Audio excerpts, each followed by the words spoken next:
Well, we hate to break it to the kids out there, although some parents are pretty happy to hear this. Summer break is almost over. That means it is about time to get back to school. In 1 week, thousands of students across New Mexico will be heading back to the classroom. Yeah, but the first test begins now for so many of us as we try to get those kiddos ready for the early mornings and the long days at school again. So our Alika Medina talked to folks who know, a thing or five about getting back into the swing of things. Alika.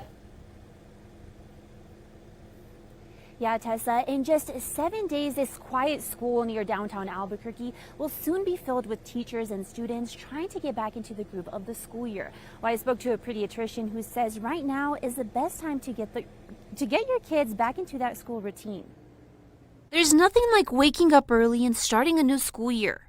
But are you and your kids prepared? We asked parents. Some said mentally no. I'm a little heartbroken with my oldest. She's already growing up. I remember when she was, still a little baby, so. But physically, yes. And they've been preparing.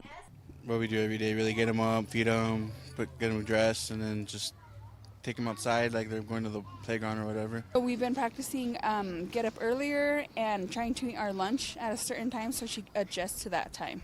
But how should you prepare your kids for the first day of school? I think going ahead and get their kids onto the regular school schedule for sleep already tonight and next week, even on like Monday, Tuesday, and Wednesday, with school starting on Thursday for most kids.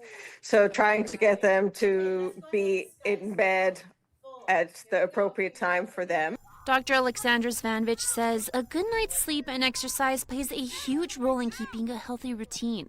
Exercise helps not only our health, but it also helps stimulate our brains and helps us focus. And keeping a balanced diet. A good healthy diet with a good breakfast before school. It doesn't have to be anything big, but we want to make sure that our kids are getting enough protein and healthy grains and fruits and vegetables in their diet.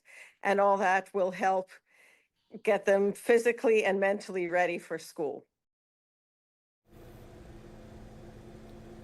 Dr. C says it's also important to keep your kids up to date with their vaccines and checkups, especially with the measles outbreak. She says it can be dangerous, not just immediately, but years down the line. And as a reminder for APS, 1st through 12th graders will go back to school next Thursday. Pre-K through kindergarten will be back August 11th, and Rio Rancho students will head back to school next Thursday. Tessa, Trevor, guys, back to you.